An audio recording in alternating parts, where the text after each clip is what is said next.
Hi, I'm Joan. I'm the head chef of AKASA at Jumeirah Bali.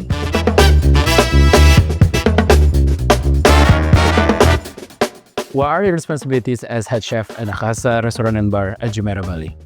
As a head chef, I'm responsible for leading all the culinary behind AKASA and Mantra. So it means I oversee the sourcing product, finding the good supplier, creating the dishes, training the team, and the food control, of course. AKASA has always embraced Asian flavors with a bold and modern twist. How do you strike the balance between respecting traditions and pushing culinary boundaries?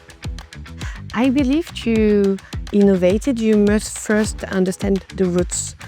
So for that, we take time at the beginning to study where it comes from, why it made in that way, why it cooked in that way, to really understand the vision behind.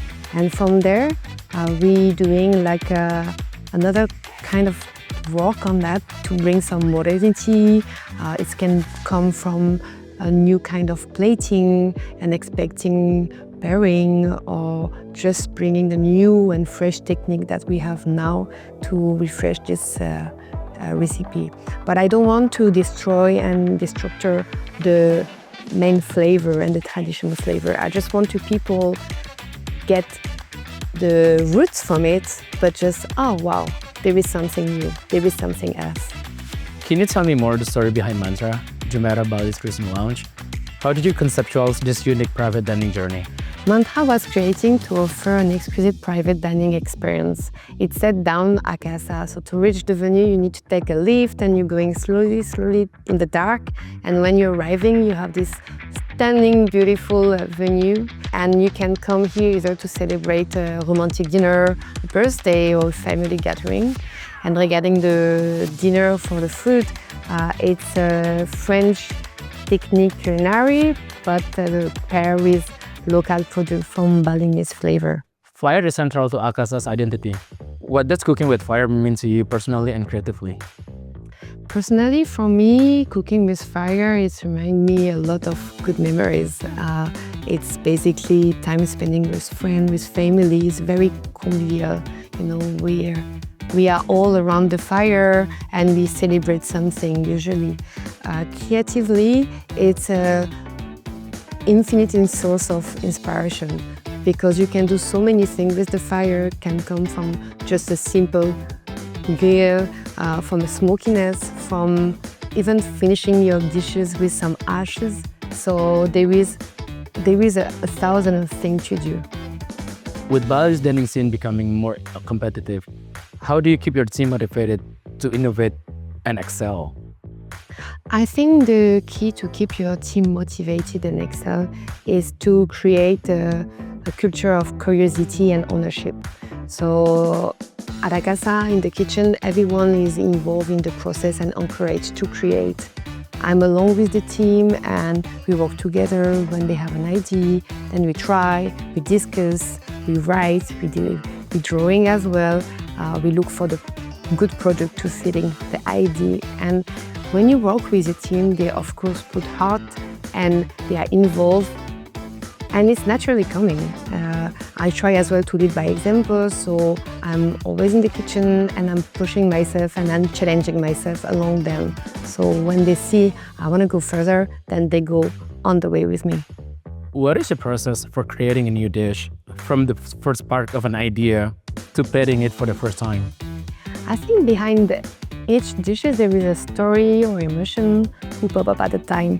It can be from a travel, from a smell, from a texture, for just a product as well. And after, when I have the main thing who's coming, then I'm working on that.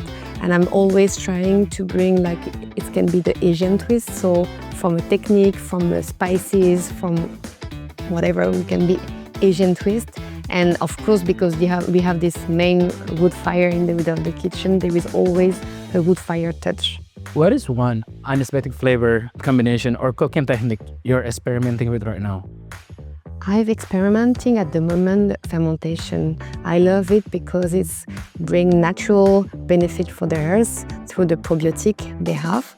And it's very interesting and fascinating how one product can have different flavor and texture. And we have the luck in Bali to have this climate, which is warm and humid and helping a lot for the process.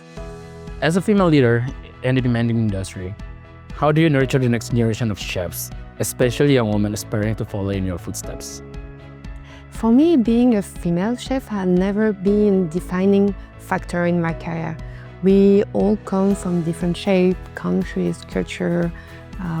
So a gender, it's not an obstacle or advantage. So for me, if I have an advice to the next generation, and especially women, is just do it.